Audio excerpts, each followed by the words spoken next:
Hello friends, how are you all? What about your English speaking? Hope that you are trying your best for your speaking. Myself Shyam Patak and you are watching our YouTube channel Inspire with Shyam, Lighten the Darkness Yourself. Friends, today also we are gonna to see some useful phrases. The phrases of once and oneself. But before that, if you are watching first time, don't forget to subscribe and share our channel. मित्रांनो, आज आपण once आणि वनसेल्फचे phrases पाहणार आहोत. So let's start our today's class. Our today's phrases of once and oneself. ह्या phrases आज आपण बघणार आहोत. Phrases of once and oneself. But before that, जर तुम्ही पाहिलं असेल तर आम्ही सर्व फ्रेजेसवर आतापर्यंत एकूण 5 व्हिडिओ बनवलेले आहेत आणि हा 6वा व्हिडिओ आहे. पहिले 2 video how to use phrase part 1 and part 2 बनविलेला आहे. ती फ्रेज कसे वापरावे याचं संक्षिप्त रूप त्या 2 व्हिडिओजमध्ये दिलेलं आहे. त्यानंतर साधारणतः 4 प्रकारचे फ्रेजेस, त्याचे काही इतरही प्रकार आहेत, परंतु साधारणतः मुख्य 4 प्रकारचे फ्रेजेस आपण नेहमी वापरतो. त्यामध्ये सर्वात पार्ट फर्स्ट होता टू बी आणि बीचे फ्रेजेस. त्याची सर्व सविस्तर माहिती पार्ट 1 मध्ये आहे. पार्ट 2 मध्ये आहे प्रिपोजिशनवर आधारित फ्रेजेस. पार्ट 3 मध्ये आहे व्हर्बल फ्रेजेस, ज्यामध्ये व्हर्ब असतात आणि त्या व्हर्ब आणि सहाय्यकारी क्रियापदाच्या सहाय्याने 12 काळात ते कसे वापरावे याचं सविस्तर वर्णन आहे. आणि आज बघणार आहोत part 4 the use of phrases, part 4 once and oneself. Let's start. आणि ह्या सर्व फ्रेजेसचा वापर या 6 व्हिडिओमध्ये एकदम सविस्तरपणे आम्ही दिलेला आहे. Now our first phrase is, today's our first phrase is try once best. Try once best. Try once best म्हणजे प्रयत्नांची पराकाष्ठा करणे. ज्यावेळेस आपल्याला वाक्य या अर्थाने वापरायचं असते की एखादं काम करण्यासाठी, एखादं आपलं अचिव्हमेंट करण्यासाठी एखाद्याने खूप प्रयत्नांची पराकाष्ठा केलेली आहे, काबाळ कष्ट केलेलं आहे, अतोनात प्रयत्न केलेला आहे, दिवस रात्र मेहनत घेतलेली आहे, असं जेव्हा आपल्याला म्हणायचं असतं त्यावेळेस आपल्याला वापरायचे आहे ट्राय वन्स बेस्ट. म्हणजेच प्रयत्नांची पराकाष्ठा करणे, प्रयत्नांची पराकाष्ठा किंवा काबाड कष्ट करणे.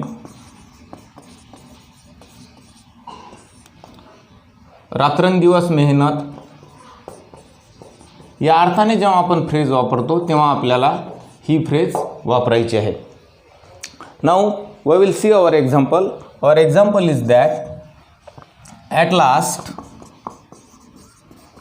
Scientist tried their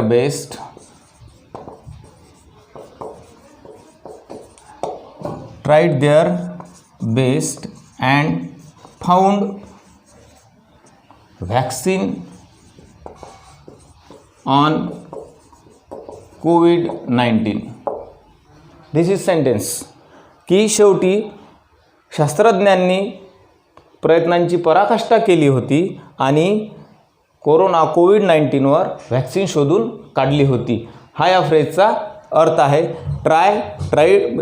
try once best. आता ही फ्रेज वापरताना आपल्याला एक गोष्ट लक्षात ठेवायची आहे की आपण एक्झाम्पल दिल्यानंतर त्याच फ्रेजचं ते ज्या काळातलं आहे तसंच इतर 2 काळातलं त्याच उपकाळात आपण प्रयत्न करत आहोत, सराव करीत आहोत. आता जसं की हे जर सेंटेन्स बघितलं आपण तर हे सिंपल पास्टमधलं सेंटेन्स आहे. ट्रायचं व्ही टू ट्राईड. आता याच वाक्याला सिंपल पास्ट आहे, म्हणजेच आपल्याला हे सिंपल प्रेझेंट आणि सिंपल फ्युचरमध्ये टर्न करायचं आहे. हे सर्व वाक्य मी तुम्हाला तोंडी सांगत जाईल, परंतु एक वाक्यामध्ये ज्या मुख्य काळात असेल ते तुम्हाला लिहून दिलं जाईल. आता याचं जर आपल्याला सिंपल प्रेझेंटमध्ये बनवायचं असेल तर आपण असं बनवू शकतो. आता ॲट लास्ट घेतलं तर शेवटी असं म्हटलं आपण, या भूतकाळाच्या अर्थाने घेतलं म्हणून आपण ॲट लास्ट वापरला. आता आपण सिंपल प्रेझेंटमध्ये जर करायचं असेल तर आपण हे न वापरता असं म्हणू scientist try their best and find vaccine on COVID-19. शास्त्रज्ञ त्यांचा पुरेपूर प्रयत्न करतात आणि कोविड-19वर व्हॅक्सिन शोधतात, असं हे सिम्पल प्रेझेंटचं वाक्य होईल. सिम्पल फ्युचरमध्ये हेच वाक्य आपण असं म्हणू, scientist will try their best and will find vaccine on कोविड-19. शास्त्रज्ञ त्यांच्या प्रयत्नांची पराकाष्ठा करतील, खूप प्रयत्न करतील आणि कोविड-19वर व्हॅक्सिन शोधतील. हे भविष्य सिम्पल फ्युचरच्या अर्थाने वाक्य बनेल. आता आपल्याला हे या ठिकाणी पुन्हा एक गोष्ट लक्षात ठेवायची आहे, जी आम्ही how to use phrase part 2 मध्ये दाखवलेलं आहे की कसे वापरावं. आता जर तुम्ही बघितलेलं असेल की आपली फ्रेज आहे ट्राय वन्स बेस्ट, परंतु ट्राय वन्स बेस्ट ही फ्रेज वापरताना आपण त्याचं या ठिकाणी देअर घेतलेला आहे, वन्सच्या ऐवजी देअर घेतलेला आहे. हे का असेल तर ज्या फ्रेजमध्ये वन्स असते त्या फ्रेजमध्ये कर्त्यानुसार आपल्याला त्या कर्त्याची षष्ठी विभक्ती वापरायची आहे, ज्याला इंग्रजीत पॉझिटिव्ह केस म्हणतात. षष्ठी विभक्ती म्हणजे कशी, ज्या ठिकाणी वन्स असेल त्या ठिकाणी षष्ठी विभक्ती करताना आयला वापरायचं आहे माय, यूला वापरायचं आहे युअर, वैला वापरायचं आहे देअर, वैला वापरायचं आहे अवर, देला वापरायचं आहे देअर, हिला वापरायचं आहे हिम, शीला वापरायचं आहे हर आणि इटच्या बद्दल घ्यायचं आहे इट सेल्फ. हे आपल्याला बदल करावे लागतात. ही संपूर्ण सविस्तर माहिती आम्ही आमच्या अगोदरच्या व्हिडिओमध्ये दिलेली आहे. ही फक्त आपल्याला इथे तात्पुरती माहितीसाठी दिली आहे. त्याचप्रमाणे ज्या फ्रेजमध्ये वन सेल्फ असते त्या फ्रेजमध्ये सुद्धा आपल्याला वनच्या ठिकाणी बदल करायचा असतो. त्या ठिकाणी आपल्याला करायचं असते आयच्या जागी माय सेल्फ, वईच्या जागी आवर सेल्फ्स, देच्या जागी देअर सेल्फ्स, इटच्या जागी इट सेल्फ, यूच्या जागी जर यू एकवचनी असेल तर युअर सेल्फ आणि जर युअर अनेकवचनी असेल यू तर युअर सेल्फ्स, हीच्या जागी हिमसेल्फ आणि शीच्या जागी हर सेल्फ, असा आपल्याला बदल करावा लागतो. ह्या गोष्टी मात्र आपल्याला लक्षात ठेवायचं आहे. Now our second phrase is, this is our first phrase, this is example of first phrase. Now our second phrase is lose one's temper.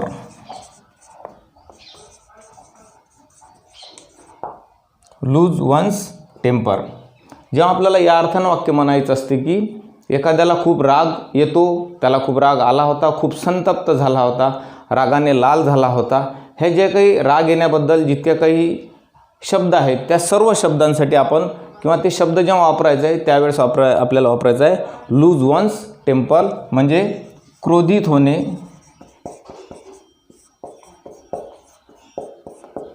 संतप्त होणे, राग येणे, या अर्थाने आपल्याला वापरायचं आहे ही phrase. We use this phrase or lose one's temper means to become angered or to become enraged when we get upset due to some provocation. जेव्हा काहीतरी एखादी घटना घडल्यामुळे आपण अपसेट होतो किंवा आपल्याला राग येतो त्यावेळेस ही फ्रेज वापरायची. Now we will see our example that our teacher had lost her temper because students were playing game on mobile.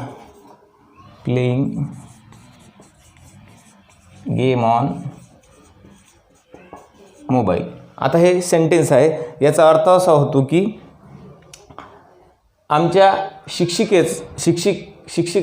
शिक्षिकेला किंवा टीचरला खूप राग आला होता कारण विद्यार्थी मोबाईलवर गेम खेळत होते. हे वाक्य आहे हॅड लॉस्ट म्हणजेच पूर्ण भूतकाळाचं.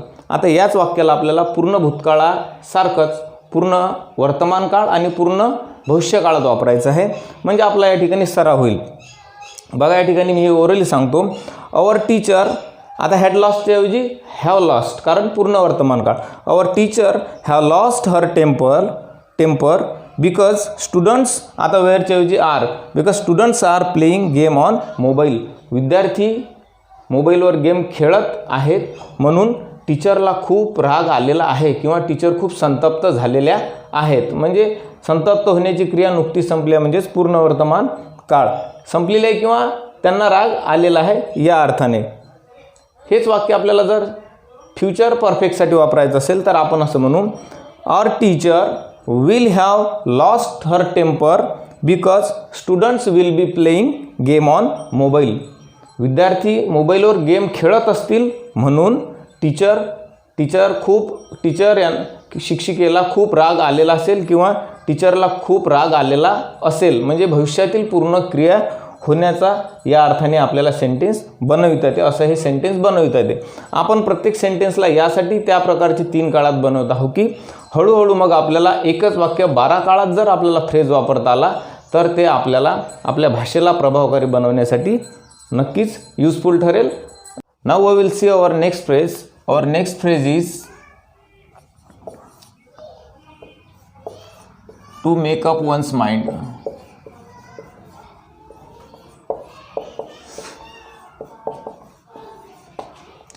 ज्यावेळी आपल्याला असं म्हणायचं असते की आता पक्का निर्धार केलेला आहे, पक्का निश्चय केलेला आहे एखादी घटना करण्यासाठी, त्यावेळेस आपल्याला ही फ्रेज वापरायचं आहे. We can use this phrase to take final decision after considering all information. We can use this phrase to make up once mind म्हणजेच पक्का निर्धार निश्चय करणे.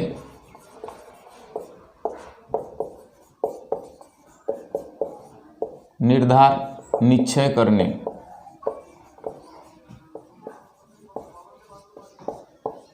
Now we will see our example. All Indians had made up their mind to defeat Corona. या फ्रेजचा असा अर्थ होतो की सर्व भारतीयांनी कोरोनाला हरवण्याचा निश्चय केला होता, निर्धार केला होता. आता हे सेंटेन्स आहे हॅड मेड म्हणजेच हॅड प्लस V3 म्हणजेच हे आहे पूर्ण भूतकाळातील. आता हे सेंटेन्स आपल्याला पूर्ण वर्तमान काळात जर करायचं असेल तर आपण असं म्हणू, all Indians have made up their mind to defeat corona. आणि फ्युचर परफेक्टसाठी आपण म्हणू, all Indians will have made up their minds to defeat corona. सर्व भारतीय कोरोनाला हरविण्यासाठी पक्का निर्धार, सर्व भारतीयांनी कोरोनाला हरविण्यासाठी पक्का निर्धार केलेला असेल. म्हणजे भविष्यकाळातील पूर्णत्व, पूर्ण भविष्यकाळ. Now our next phrase is to drag one self. आता ही वन सेल्फची फ्रेज आहे. आपलं हेडिंगच आहे one's and one self. 3 phrase आपल्या वन्सच्या झाल्या, 4थी फ्रेज आपली वन सेल्फची. We can use this phrase to drag one self in the sense of go slowly. एखाद्या ठिकाणी कसं तरी ओढाताण करत जाणे, कसे बसे नेणे किंवा फरफटत जाणे. ज्या ठिकाणी आपण असं म्हणू शकतो की परिस्थिती विपरीत असताना किंवा थकलेलं असताना कसं बसं एखाद्या ठिकाणी पोचणे.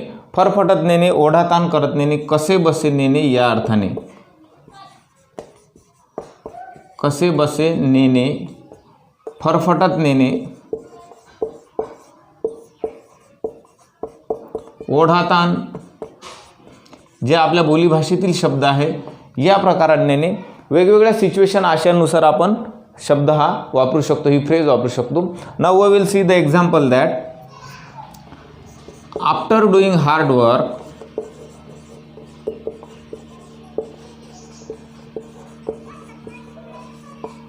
in the field,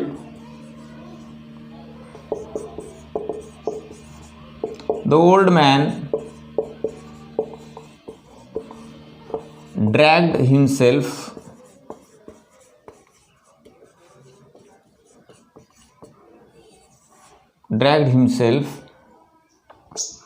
to the home.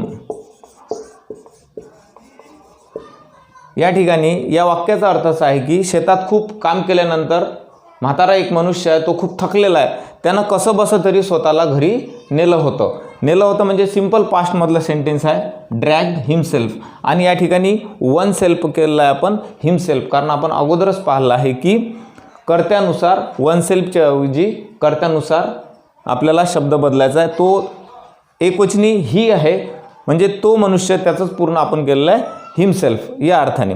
आता हे सेंटेन्स सिम्पल पास्टमधला, याला सिम्पल प्रेझेंटमध्ये आपण असं करू शकतो. After doing hard work in the field the old man drags himself to the home. स्वतःला तो कसाबसा घरी घेऊन जातो या अर्थाने.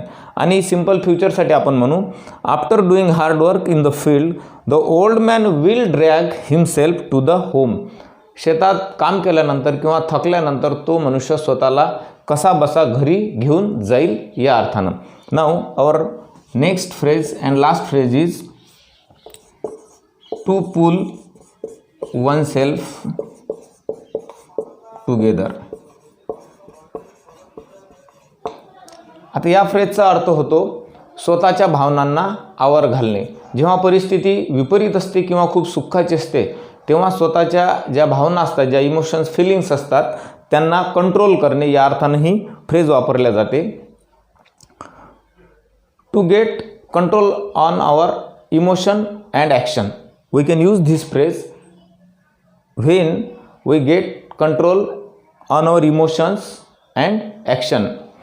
When situation is very good और व्हेरी बॅड. जेव्हा परिस्थिती खूप एकतर चांगली असते किंवा विपरीत असते अशा वेळेस आपण आपल्या भावनांना आवर घालतो. याचा अर्थ होतो भावनांना आवर घालणे.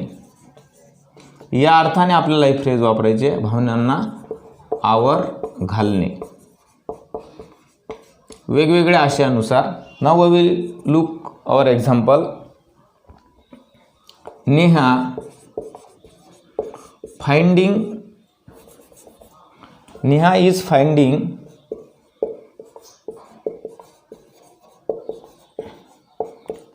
is finding it hard to pull herself together after her father's death.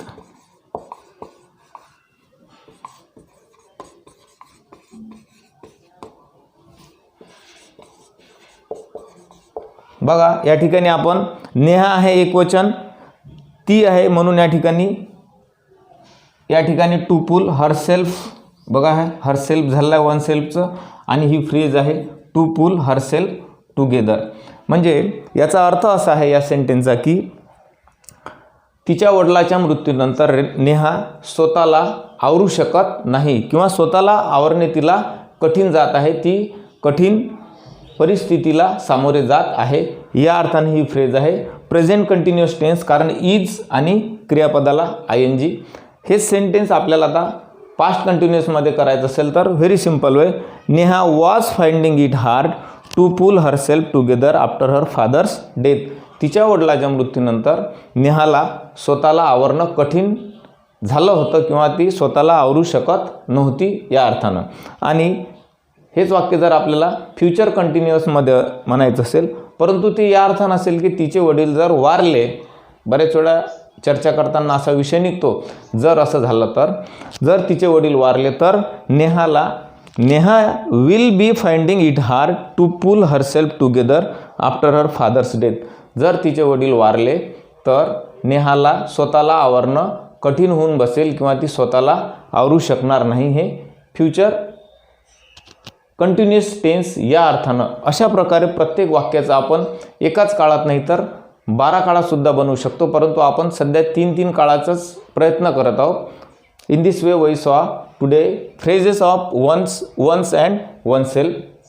Now it's your turn to write down all these sentences and use in your daily speaking, as well as watch our all videos about phrases and their use. So friends, thanks for watching this video. Don't miss my next video which is very useful. Till then, bye bye.